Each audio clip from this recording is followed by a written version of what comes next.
Update sa pamril sa Bondi Beach sa Australia. Sinuri ng mga otoridad dito sa Pilipinas ang ikinilos ng mga suspect nang dumating sila sa NAIA Terminal 1 noong Nobyembre. Lumabas ding hindi sila nag-training sa Maguindanao at araw-araw nag-jogging sa Davao City nang magpunta roon. Nakatutok si JP Soriano. Exclusive! Kuha ang mga ito nang dumating sa bansa at dumaan sa immigration ng Ninoy Aquino International Airport Terminal 1, sina Sajid Akram at anak na si Navid. Sila ang mga nasa likod ng pag-atake sa Bondi Beach sa Sydney, Australia na ikinasawi ng 16 at ikinasugat ng mahigit 40. Batay sa arrival CCTV backtracking report ng Police Intelligence Investigation Division ng MIAA, pasado alas 4 ng hapon noon sila nakunan sa West Concourse ng Paliparan.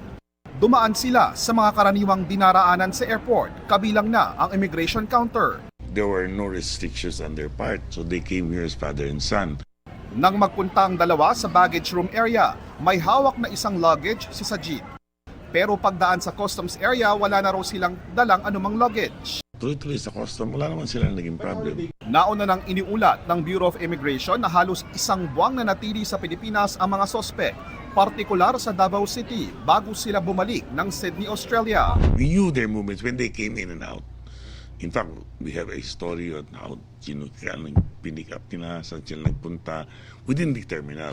Batay sa nakuhang impormasyon ng National Security Advisor Secretary, araw-araw nag-jogging ang mag-ama habang nasa Davao. There are 7 shooting ranges in the bank.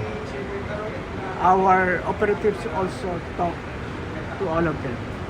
Hindi nag-appear yung mag-ama. There is no way that they can or they had undergone any training in Maguindanao. Maybe they're using heavily the internet.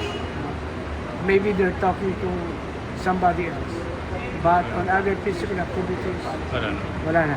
Hindi pa malinaw ang detalye sa naging flight nila pa Davao at pabalik ng Manila. Ayon sa report na ipinadala sa MIAA-GM, November 28 sila umalis ng Manila pa Sydney. At sabi rin ng parehong report, dumaan din ang mag-ama sa normal procedures. Bumili pa raw ng souvenirs at nagpapalit ng pera sa money changer bago nagpunta sa boarding gate.